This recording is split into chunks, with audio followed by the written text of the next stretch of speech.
I had it all figured out 2 years ago. A promising engineering graduate program, a research position at Walton Engineering, and the most amazing girlfriend, Amanda. We had been together for 2 years, living together for one, and everything felt right. Her family had welcomed me with open arms, even her freshman sister Tiffany, who attended the same university. That weekend, at their family barbecue, everything seemed perfect. Little did I know that 3 days later my entire life would implode when Tiffany accused me of something unthinkable. Before I continue this painful story, let me know where you are watching from, and hit that subscribe button if you have ever faced an injustice that turned your life upside down. The story of Amanda and I began in the university library during my first semester of graduate school. I was 25, then hunched over engineering textbooks, when she asked if the chair across from me was taken. Our eyes met, and something just clicked. Amanda was studying psychology, brilliant and warm, with honey brown hair that caught the light when she laughed. After 3 coffee dates and 1 dinner, we became inseparable. My life before Amanda had been straightforward. I grew up in a middle-class neighborhood in Michigan, the first in my family to attend graduate school. My parents had saved every penny for my education, and I was determined to make them proud. When I received both the teaching assistant position and the part-time job at Walton Engineering, it felt like everything was falling into place. Amanda moved into my apartment after our first anniversary. We established routines together: morning runs, weekend brunches, study sessions that sometimes turned into impromptu dance parties in our tiny living room. We talked about marriage as a definite someday once we both finished our degrees. Her family lived just 40 minutes from campus, and they welcomed me immediately. The Phillips family was everything my quiet, reserved family was not: loud, affectionate, and always gathering for celebrations. Amanda's father, David, worked as a hospital administrator. Her mother, Kathleen, taught high school English. Her older brother, James, had already graduated and worked at a law firm in the city. Then there was Tiffany, the youngest, who had just started her freshman year at our university studying business. Sunday dinners at the Phillips house became a tradition. Kathleen would cook enormous meals, while David grilled regardless of the weather. James would drive in when he could, bringing stories from the city that made everyone laugh. I found myself looking forward to these gatherings, feeling like I had found a second family. Tiffany was 19, still finding her footing at the university. She seemed sweet enough, though sometimes I noticed how she would pout when attention shifted away from her. Amanda explained that, as the baby of the family, Tiffany was used to being the center of attention. I never thought much of it. The weekend everything changed was Memorial Day. The Phillips had invited us for their annual barbecue, a full weekend affair with neighbors, friends, and extended family. Amanda and I arrived Friday evening, planning to stay until Monday morning. The house was bustling with activity, David already at his post by the grill, Kathleen organizing potluck dishes in the kitchen. Tiffany seemed especially excited to see us, giving me an unusually long hug that I awkwardly returned. Throughout that evening, I caught her watching me several times quickly, looking away when I noticed.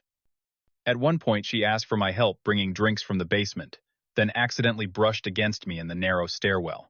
I chalked it up to the crowded house and thought nothing more of it. Saturday was filled with swimming in their backyard pool, lawn games, and too much food. I remembered Tiffany wearing a new bikini, asking loudly if I thought it looked good. I mumbled something non-committal and quickly found Amanda. That night, Tiffany sat next to me at dinner, asking detailed questions about my research, touching my arm for emphasis. Again, I brushed it off, not wanting to create drama by mentioning it to Amanda. Sunday morning, before most guests arrived, I went to use the guest bathroom. As I was washing my hands, the door opened. Tiffany had forgotten it was occupied. She lingered in the doorway, apologizing with a smile that felt rehearsed. I quickly dried my hands and left, feeling uncomfortable, but convinced I was overreacting. On the drive back to our apartment that Monday, Amanda and I talked about our future. We discussed timeline for engagement, our dream of buying a small house after graduation, maybe getting a dog. The weekend had reinforced how much I loved being part of her family, how perfect everything was. I remember squeezing her hand at a red light, feeling utterly content. 3 days later, my world would collapse completely. Wednesday began like any other day. I woke up at 6:30, went for a run with Amanda, showered, and headed to campus to teach my 9 a.m. engineering lab. The students were working on their midterm projects, and I moved around the room answering questions, offering suggestions. My phone vibrated in my pocket around 10:15. A message from the department secretary asking me to come to the dean's office immediately after class. My first thought was about the research grant I had applied for. Maybe there was good news. I finished class with a spring in my step, completely unaware that I was walking toward destruction. Dean Harrington was not alone in his office. A woman from the Title IX office sat beside him, her expression grim. A campus security officer stood by the door. My confusion must have shown on my face as Dean Harrington gestured to the chair across from his desk. "Stewart, we have received a very serious allegation against you," he began, his voice formal and cold. "Tiffany Phillips has reported that you sexually assaulted her this past weekend at her family home." The words hit me like a physical blow. I actually laughed. It was so absurd, so completely impossible, that my brain rejected it entirely. "That is absolutely false," I said, still half smiling, waiting for them to tell me this was some kind of mistake. "The Title IX coordinator, Miss Winters, spoke next, explaining the university's zero-tolerance policy, the interim measures being implemented while they investigated, and my rights in the process. But her words blurred together as panic set in. "This was really happening. Effective immediately, you are suspended from your teaching duties and banned from campus except for official meetings related to this investigation," Dean Harrington stated. "Your building access has been revoked, and campus security will escort you to collect your personal items from your office." I protested, demanded to know specifics of the accusation. Tiffany claimed that during the family gathering I had followed her into the guest bathroom, locked the door, and assaulted her. The supposed timing was Sunday morning, exactly when the actual innocent encounter had occurred, except in her version, I was the aggressor, not the uncomfortable recipient of her attention. My hands shook as I was escorted to my small office. Students watched curiously as I packed my books, my laptop, my framed photo of Amanda and me. The security guard stood in the doorway, as though I might try to barricade myself inside. 20 minutes later, I stood in the parking lot holding a cardboard box containing 2 years of academic life. My first calls were to Amanda, straight to voicemail. Text messages went unanswered. By evening, desperate and confused, I drove to our apartment. Her car was there, but she would not answer the door. I used my key, calling her name as I entered. She sat on our couch, eyes red and swollen. When she looked at me, there was no love, only hurt and anger. "Amanda, you have to know this is insane. I would never." "Stop." Her voice was ice. "Tiffany called me right after she spoke to the university. She told me everything. Whatever she told you is a lie," I pleaded. "You know me. We have been together for 2 years. How can you possibly believe I would do something like this? Why would my sister lie?" she demanded, standing now. "What would she possibly gain? She is devastated, Stewart. Traumatized." No explanation I offered made any difference. Amanda had already decided. By morning, she had packed a bag and left for her parents' house, telling me she needed space. 3 days later, her father called, telling me in no uncertain terms to stay away from his daughter and his family, or they would pursue criminal charges. The university investigation moved with ruthless efficiency. I was given notice of a hearing scheduled for the following week. My academic advisor suggested I retain a lawyer, his expression making it clear he had already judged me guilty.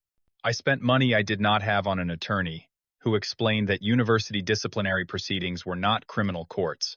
There would be no presumption of innocence, no rules of evidence, no due process as I understood it. The same day I received the hearing notice, my supervisor at Walton Engineering called. They had been informed of the allegations by an anonymous source. My position was terminated immediately. "Company policy," he explained awkwardly. "Nothing personal." Friends stopped returning messages. Social media became a minefield. Mutual friends with Amanda, choosing sides without hearing mine. People I had considered close friends crossed campus to avoid passing me on sidewalks. The hearing itself was a nightmare. A panel of 3 administrators sat in judgment as Tiffany tearfully recounted her fabricated story. Amanda sat beside her, arm protectively around her shoulders, glaring at me with undisguised hatred. My lawyer pointed out inconsistencies in Tiffany's timeline, questioned why she had not immediately reported the alleged assault, noted the lack of witnesses or evidence. The panel listened impassively. Their decision came by email 3 days later. I was formally expelled from the university, with a permanent notation on my academic record explaining why.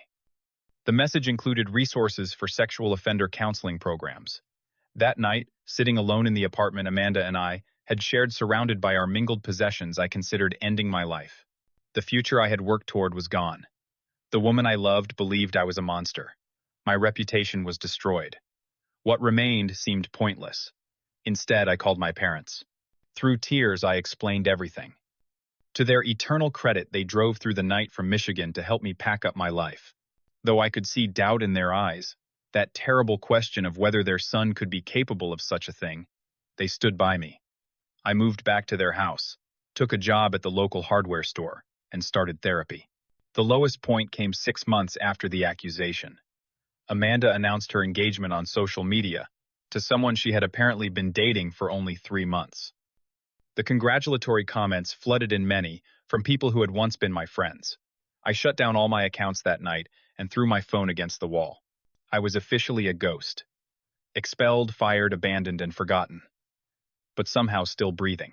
9 months after Tiffany destroyed my life, I was stocking shelves at Harrison's Hardware in my hometown, living in my childhood bedroom, and seeing a therapist twice weekly. My parents had stopped asking when I planned to apply to other graduate programs or look for engineering positions. We all knew that my academic record made that impossible. The call came on a Tuesday evening. I almost did not answer the unfamiliar number, but something made me pick up. Stuart. This is James. James Phillips. I nearly hung up. What could Amanda's brother possibly want after 9 months of silence? Please do not hang up, he said quickly. This is important. I found something you need to know about. We met at a coffee shop halfway between our cities. James looked terrible, unshaven dark circles under his eyes, his usual confidence replaced with nervous energy. He slid a manila envelope across the table. I was helping my parents clean out the attic last weekend. Tiffany is studying abroad this semester. I found her old diary in a box of her things. I know I should not have read it, but something about that whole situation with you never felt right. Inside the envelope were photocopied pages of a diary and screenshots of text messages. The diary detailed Tiffany's growing obsession with me, her jealousy of Amanda, and fantasies about us being together. The text messages to her friend Zoe laid out a plan. If she could not have me, she would make sure Amanda could not either. Most damning was an entry dated the day before her accusation. He rejected me. After all my hints, he just walked away when I gave him the perfect opportunity in the bathroom. Amanda does not deserve him. If I tell everyone he attacked me, they will all believe me. Amanda will never forgive him. It is the perfect plan. My hands shook as I read. Vindication should have felt sweeter, but all I felt was hollow. I showed these to my parents last night, James continued, and then to Amanda. Tiffany confessed when confronted. She has issues we never recognized. Apparently, this is not the first time she has done something like this, just the most extreme. The next few days passed in a blur. James's father called to apologize, his voice breaking. The university president requested a meeting. My former boss at Walton Engineering left a message about rectifying our previous error in judgment. The university investigation was reopened, and in an unprecedented move, my expulsion was reversed, my record expunged. The Title IX coordinator who had treated me with such contempt now spoke of unfortunate misunderstandings and lessons learned about procedural improvements. Walton Engineering offered not just my old position back, but a promotion and a significant raise, clearly terrified of a potential lawsuit. Former friends emerged from the woodwork with awkward texts and calls claiming they always had doubts about the accusations, or never really believed it. The most difficult confrontation was with Amanda. She showed up at my parents' house, unannounced, looking both familiar and like a stranger. We sat on the front porch swing, where we had once discussed our future. I should have believed you, she whispered, tears streaming down her face. I should have known you could never do what she claimed. I threw away everything we had without even giving you a chance to explain. She reached for my hand. My engagement is off. It was a mistake, a reaction to losing you. Please tell me we can try again. I looked at this woman I had once planned to marry and felt nothing. 9 months of betrayal and abandonment had killed whatever love once existed. No, Amanda, we cannot. The hardest meeting was with Tiffany, who returned early from her study abroad program. Her parents insisted she apologize in person. We met at a public park, her parents and James standing at a distance. She cried, claimed she had not understood the consequences of her actions, that she had been infatuated and hurt. I listened silently until she finished. Do you have any idea what you took from me? I finally asked, my voice steady. 9 months of my life. My degree, my career, my relationship, my friends, my self-respect, my trust in other people, my belief in justice. You almost took my will to live. She had no answer. There was none to give. 1 year after the accusation, I returned to the university with my record cleared and a full scholarship as part of their reparation. The campus felt foreign now, a battlefield revisited after the war. Some professors welcomed me back warmly. Others, particularly those who had been most vocal about my guilt, now avoided eye contact in hallways. I declined the offer from Walton Engineering, instead accepting a research position with their competitor.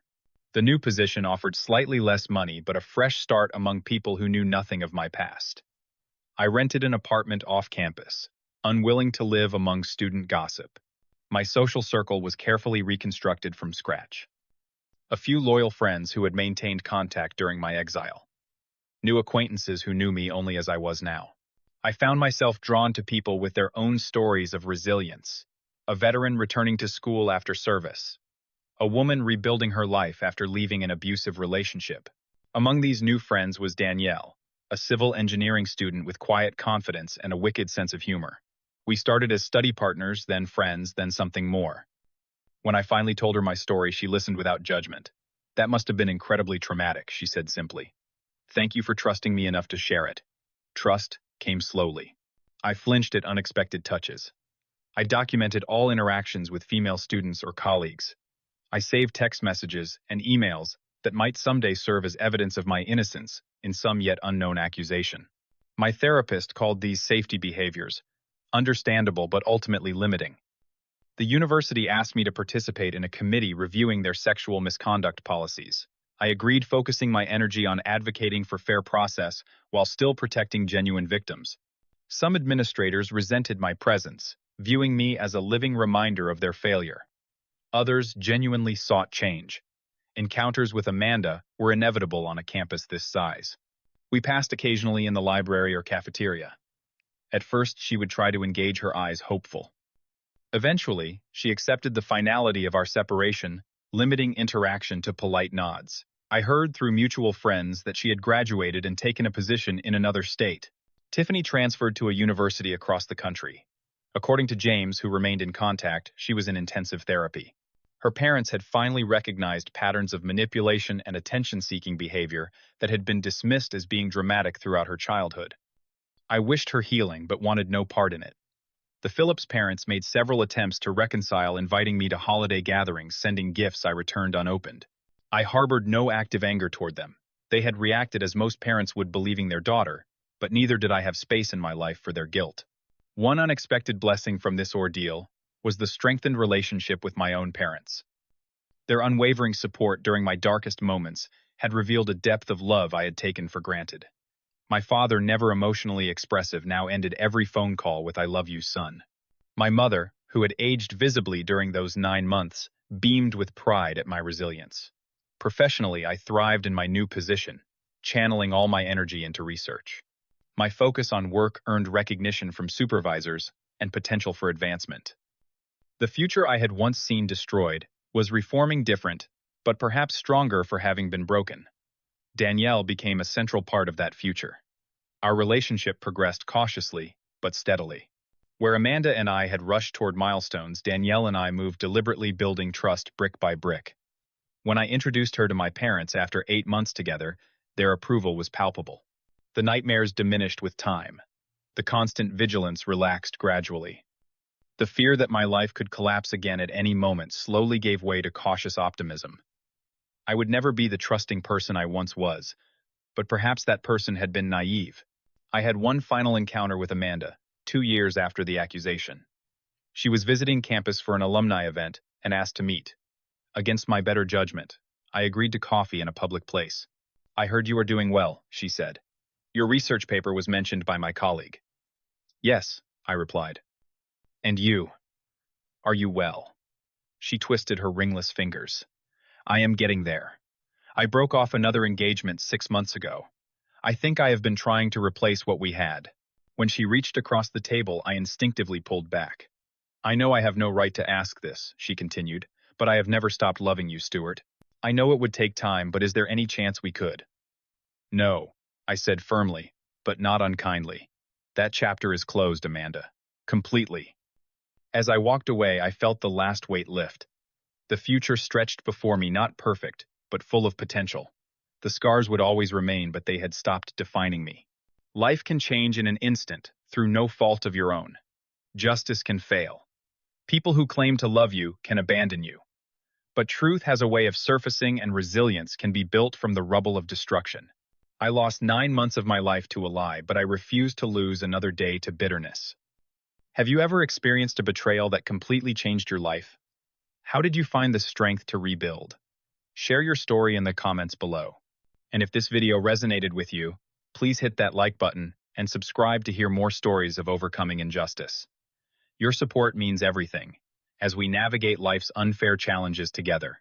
Thank you for listening, and remember, your darkest moment is not your final destination.